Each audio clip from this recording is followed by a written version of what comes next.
Hello friends, कैसे हैं आप सब। आई होप आप सब अच्छे होंगे। फ्रेंड्स, आज हम स्टार्ट करने वाले हैं सीटेट के लिए मैथ्स।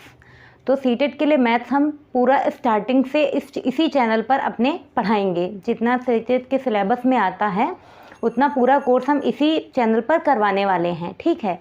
तो आप प्लीज़ इस चैनल को सब्सक्राइब कर लीजिएगा, ठीक है। और इससे आपको बहुत ज़्यादा हेल्प मिलने वाली है और अपने फ्रेंड्स के साथ भी शेयर कर दीजिएगा। तो हम बेसिक से स्टार्ट करने वाले हैं सीटेट के लिए।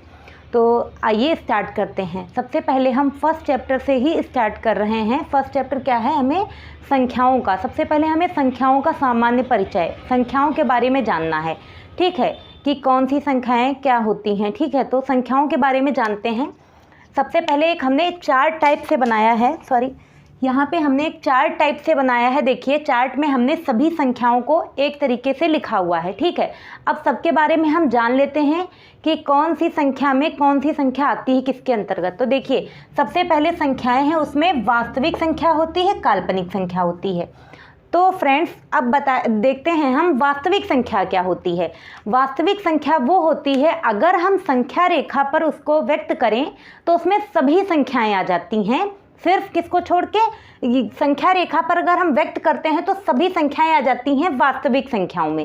जैसे अगर हम संख्या रेखा हमने ये बनाई, ठीक, संख्या रेखा में हमने लिखा इधर 0 1 2 3 अप टू कहाँ तक जाएगा, अनंत तक जाएगा। इधर अनंत तक जाएगा, इधर भी किधर -1 -2 -3, इधर भी अनंत तक ही जाएगा। और साथ में बीच में परिमेय अपरिमेय सभी संख्याएं इसमें आ जाती हैं। तो वास्तविक संख्याएं वो होती हैं जिसमें परिमेय अपरिमेय सभी संख्याएं आती हैं, अभाज्य भाज्य और सम विषम सभी प्रकार की संख्याएं, ठीक। तो ये हो गई जाके वास्तविक संख्याएं। अभी हम आपको पहले चार्ट से बता दे रहे हैं, फिर हम आपको इसकी डेफिनेशन से भी पूरा क्लियर करवा के बता देंगे, ठीक।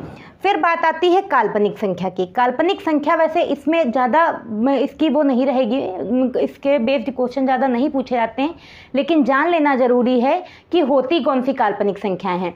काल्पनिक संख्याएं वे संख्याएं होती हैं जिसमें आई एक आयोटा आता है। जैसे हमने लिखा 3 + 2i, तो ये क्या हो गया, देखिए आई जिसमें आ जाता है, आयोटा जिसमें आयोटा आ जाता है, वो कौन सी संख्याएं होती हैं, काल्पनिक संख्याएं होती हैं, ठीक है, जिनको हम संख्या रेखा पर व्यक्त नहीं कर सकते हैं, ठीक है। तो उनको हम बोलते हैं काल्पनिक संख्याएं, ठीक है। तो जहाँ पे सिर्फ ऐसे करके आयोटा है, ये भी क्या है, काल्पनिक संख्या है, ठीक है। तो इसको हम क्या बोल सकते हैं, ये क्या है, काल्पनिक संख्या, ठीक। अब बात आती है, ये तो हो गया काल्पनिक संख्या की बात, ठीक।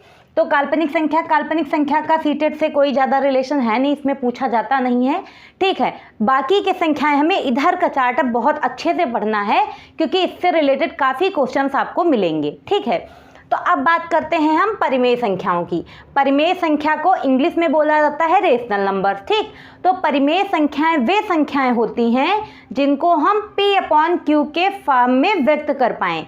कैसे, परिमेय संख्याएं वे संख्याएं होती हैं जिसको हम इस तरीके से लिख पाएँ, साथ में नीचे वाली संख्या जो है Q is not equal to 0 होना चाहिए। नीचे वाली संख्या कभी 0 नहीं होनी चाहिए। अगर ये 0 हो जाएगी तो ये परिमेय संख्या नहीं रहेगी, तो ये अनंत को जाने लगेगा। इसलिए यहाँ पर 0, ये Q की वैल्यू 0 नहीं हो सकती। तो ये परिमेय संख्या हो गई, ठीक। जैसे इसका हम उदाहरण देखें, क्या हमने लिखा, जैसे हमने लिखा 2/3 लिखा, 4/5 लिखा, ठीक। ये सभी क्या है, परिमेय संख्या है। जैसे कहीं पर खाली यहाँ पे 3 लिखा है, तो ये भी क्या है, ये भी परिमेय संख्या है, क्योंकि इसके अपॉन में हम 1 मान सकते हैं। कहीं पर आपको √9 लिखा मिल जाए, मीन्स इसको जब हम रूट के बाहर निकालेंगे तो क्या निकलेगा, हमारे पास 3 निकलेगा ना, तो ये भी क्या हो जाएगी, परिमेय संख्या हो जाएगी। कहीं पर देखिए फ्रेंड्स, अगर आपको इस तरीके से मिल जाए, देखिए अगर आपको इस तरीके से क्यूब रूट, यहाँ पे क्यूब रूट लगा है, साथ में 8 लिखा है, तो ये क्या है, ये भी परिमेय संख्या है। इसमें कंफ्यूज होने की ज़रूरत नहीं है। देखिए यहाँ पर क्यूब रूट लगा है, तो इसको हम क्या कर सकते हैं, बाहर निकाल सकते हैं।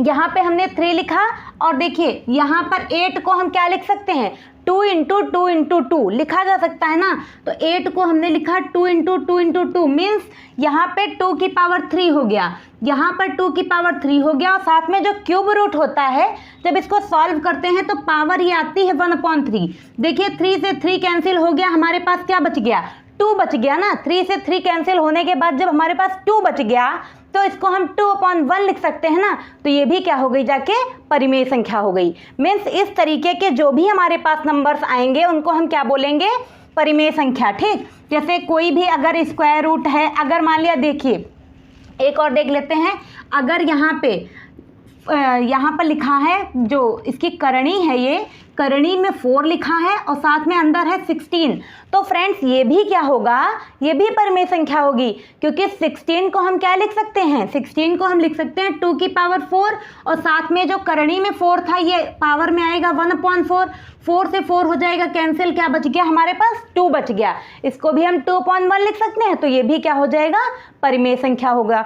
तो उम्मीद है आपको समझ में आ गया होगा कि परिमेय संख्याएं कौन सी संख्याएं होती हैं जिसको हम P/Q की तरह से लिख पाते हैं, वे संख्याएं कौन सी कहलाती हैं, हमारी परिमेय संख्याएं कहलाती हैं। ठीक है, तो आप इस चीज़ को अच्छे से समझ लीजिए। फिर देखिए बात आती है किसकी, ये परिमेय संख्या हो गया, अब बात आती है अपरिमेय संख्या की। अपरिमेय संख्या से भी रिलेटेड क्वेश्चंस आते हैं, तो देखिए अपरिमेय संख्या कौन सी होती हैं, जिनको हम P/Q के फॉर्म में व्यक्त ना कर पाएँ। मान लीजिए कि बिल्कुल परिमेय के उल्टा की तरह है ये, जैसे परिमेय को हम क्या करते हैं, P/Q के फॉर्म में व्यक्त करते हैं तो वो परिमेय संख्या है, लेकिन जिसको हम P/Q के फॉर्म में व्यक्त ना कर पाएँ उसको क्या बोलते हैं, हम अपरिमेय संख्याएं होती हैं। ठीक, अपरिमेय संख्याएं हमेशा आपको रूट में मिलेंगी, जैसे √2 मिल गया, √3 मिल गया, √5 मिल गया, बस ध्यान रखिएगा कि वो रूट के बाहर निकल नहीं आना चाहिए। रूट के बाहर, जैसे अगर कहीं पर √4 लिखा है, कहीं पर √4 लिखा है तो इसको हम क्या लिख देंगे, इसको करणी में, जहाँ पर करणी में कुछ नहीं लिखा रहता है फ्रेंड्स, वहाँ पर 2 माना जाता है। ठीक, तो यहाँ पर जब 2 माना जाएगा तो 4 को लिख सकते हैं हम 2 की पावर 2, और यहाँ से क्या है, देखिए यहाँ से क्या है, ये अलग है, इधर हम समझा रहे हैं आपको। देखिए √4 को हमने 2 की पावर 2 लिखा और साथ में यहाँ जो करणी में 2 मतलब माना जाएगा वो 1/2 आएगा, 2 से 2 कैंसिल हो जाएगा, क्या बचेगा 2। तो देखिए ये तो परिमेय संख्या बन गई। मीन्स √4 जहाँ पर वो रूट के बाहर आ जाएगा नंबर सॉल्व होके, वो वाला हम नहीं मानेंगे, वो वाला हम क्या नहीं मानेंगे, अपरिमेय संख्या। मीन्स जो रूट में ही रहे वो हमारी क्या होती है, अपरिमेय संख्या। जैसे √7 हो गया, ठीक, √8 हो गया, √8 भी तब भी √8, हाँ √8 हो जाएगा, क्योंकि √8 को हम बाहर निकालेंगे तो भी ये 2√2 आएगा, तो भी ये क्या रहेगा, अपरिमेय संख्या रहेगा। ठीक, अब कहीं पर एक क्वेश्चन बहुत ज़्यादा इंपॉर्टेंट है, बहुत पूछा जाता है पेपर में कि पाई क्या है, पाई। तो याद रखिएगा फ्रेंड्स, पाई एक अपरिमेय संख्या होती है। ये क्वेश्चन कई बार सीटेट टेट का मोस्ट इंपॉर्टेंट क्वेश्चन है, इस क्वेश्चन को याद कर लीजिएगा कि पाई जो होता है क्या होता है, अपरिमेय संख्या होता है। ठीक, तो इस तरीके से आपको अपरिमेय संख्याएं समझ में आ गई होंगी। अब बात करते हैं हम प्राकृतिक संख्या। फिर बाद में देखिए इसके बाद आता है पूर्णांक, इसके बाद क्या आता है, पूर्णांक। पूर्णांक कौन सी संख्याएं होती हैं, ठीक, पूर्णांक वे संख्याएं हैं जिनको हम धनात्मक ऋणात्मक पूर्णांक की तरह लिख पाते हैं। पूर्णांक जैसे 1 2 3 4 5 6 इस तरीके से हमने लिख दिया, -1 -2 -3 -4 इस तरीके से हमने लिख दिया। ये सभी क्या हैं, पूर्णांक संख्याएं हैं जिनको हम धनात्मक ऋणात्मक पूर्णांक के रूप में लिख पाएँ, वे संख्याएं क्या हो जाएंगी, पूर्णांक संख्याएं हो जाएंगी। उसके बाद में बात आती है प्राकृतिक संख्या की। प्राकृतिक संख्याएं कौन सी संख्याएं होती हैं, काउंटिंग नंबर। जैसे बच्चा पढ़ना जब से स्टार्ट करता है तब से उसको क्या सिखाया जाता है, 1 2 3 4 5 6 इस तरीके से सिखाया जाता है ना, तो मीन्स ये क्या हो जाएंगी, प्राकृतिक संख्या हो जाएंगी। मीन्स काउंटिंग नंबर जिनको हम स्टार्टिंग से काउंट करना सीखते हैं वही क्या होती हैं, ये सबसे इजी रहती हैं। 1 2 3 4 अप टू कहाँ तक जाएगा, अनंत तक जाएगा, अप टू इनफाइनाइट तक जाएगा, वो सभी क्या हो जाएंगी, प्राकृतिक संख्याएं हो जाएंगी। ठीक है, तो आपको प्राकृतिक संख्याएं समझ में आ गई होंगी। फिर बात आती है पूर्ण संख्याएं। तो पूर्ण संख्याएं में कुछ नहीं करना है, जो आपने प्राकृतिक संख्याएं पढ़ी बस इसमें 0 और लगा लीजिए, स्टार्टिंग में आपको 0 और लगा लेना है, तो ये क्या संख्याएं हो जाएंगी, पूर्ण संख्याएं हो जाएंगी। मीन्स अगर प्राकृतिक संख्याओं में स्टार्टिंग में 0 लग जाए तो ये अब क्या बन गई जाके, पहले जब 0 नहीं लगा था तब क्या थी, ये प्राकृतिक संख्याएं थी, इसमें 0 भी आ गया तो ये कौन सी हो गई, पूर्ण संख्याएं हो गई। मीन्स अगर आपसे क्वेश्चन पूछा जाए कि सबसे छोटी प्राकृतिक संख्या क्या है फ्रेंड्स, तो हम क्या कहेंगे, 1 है। ठीक, सबसे छोटी पूर्ण संख्या क्या है, तो ये क्या हो जाएगी, 0 हो जाएगी। इस तरीके से हो जाता है। ठीक, अब अगर सबसे बड़ी आपसे पूछ ली जाए, सबसे बड़ी पूछ ली जाए, तो सबसे बड़ी आप नहीं बता पाएंगे, क्योंकि कहाँ तक जाता है, अनंत तक जाता है, इसलिए सबसे बड़ी हम नहीं बता सकते। ठीक, तो उम्मीद है आपको प्राकृतिक संख्याएं और पूर्ण संख्याएं समझ में आ गई होंगी। अब बात करते हैं हम प्राकृतिक संख्याओं के अंतर्गत 4 प्रकार की संख्याएं और आती हैं। कौन कौन सी? सम संख्या, विषम संख्या, भाज्य संख्याएं, अभाज्य संख्याएं। इनको भी बहुत अच्छे से पढ़ना है, क्योंकि बहुत ज़्यादा इंपॉर्टेंट रोल ये भी प्ले करती हैं। तो देखिए, सम संख्याएं कौन सी होती हैं? सम संख्याएं वे संख्याएं होती हैं जिनको हम 2 से क्या करते हैं, विभाज्य कर सकते हैं। जो 2 से विभाज्य हो जाती हैं वो संख्याएं सम संख्याएं कहलाती हैं। जैसे हमने क्या लिखा, 2, 4, 6, 8, 10, 12, 14, 16, 18, 20, ऐसे करके जो लिखते चले जाएं, ये सभी संख्याएं क्या हैं, सम संख्याएं हैं। मीन्स देखिए, सभी 2 से विभाज्य हो रही हैं।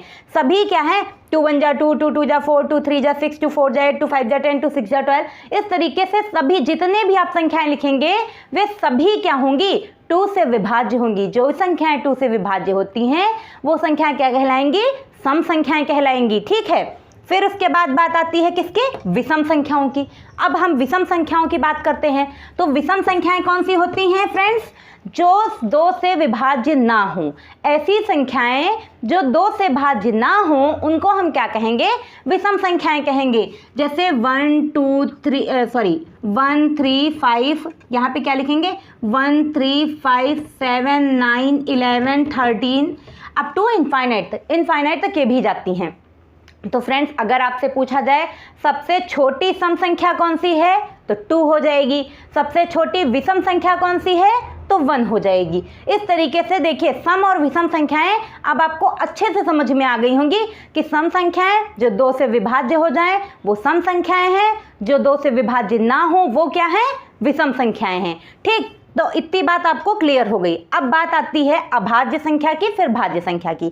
तो अभाज्य संख्या, भाज्य संख्या, ये अच्छे से समझ लीजिएगा, काफ़ी इंपॉर्टेंट है। अभाज्य संख्याएं कौन सी होती हैं, ऐसी संख्याएं जिनके केवल 2 ही फैक्टर बन पाएं, जिनके केवल 2 ही फैक्टर जो केवल 2 से ही विभाज्य हों। मीन्स एक तो स्वयं से होती हैं और एक किससे, 1 से। इसके अलावा उनका और कोई भी नंबर उनको विभाज्य ना कर पाए, ऐसी संख्याओं को हम क्या कहते हैं, अभाज्य संख्याएं। जैसे अभाज्य संख्याएं लिखिए, देखिए 2 लिखा हमने, 2 किससे किससे विभाजित होती है, देखिए एक तो 1 से होगी, एक खुद से होगी 2 से, मतलब उसके अलावा कोई भी इसका फैक्टर नहीं है, तो ये क्या हो जाएगी, अभाज्य संख्या। 2 लिखा हमने, 3 लिखा, फिर उसके बाद में 5 लिखा, 5, ठीक, 5 हो गया, फिर 7 हो गया, फिर देखिए 9 लिखे तो 9 3 से हो जाएगा, तो मतलब नहीं है, 9 हो गया, फिर 11 हो गया। इस तरीके से हम देख रहे हैं ये सभी संख्याएं क्या हैं, अभाज्य संख्याएं। मीन्स ऐसी संख्याएं, फिर से एक बार रिपीट कर लीजिए, ऐसी संख्याएं जिनके केवल 2 गुणनखंड होते हैं, केवल 2 गुणनखंड होंगे, एक वो स्वयं होंगी और एक कौन होगा, एक होगा, एक 1 होगा और एक वह स्वयं होंगी। तो इस तरीके से वो अभाज्य संख्याएं कहलाएंगी। ठीक है, अब क्वेश्चन बहुत ज़्यादा पूछा जाता है एक कि सबसे छोटी अभाज्य संख्या कौन सी है, बताइए। तो सबसे छोटी अभाज्य संख्या आपको कौन सी नजर आ रही, 2। सबसे छोटी अभाज्य संख्या क्या हो जाएगी, 2 हो जाएगी। इस तरीके से हमने क्या देख लिया, अभाज्य संख्याएं कौन सी होती हैं, इतना भी आपको समझ में आ गया होगा। अब बात आती है किसकी, भाज्य संख्या की।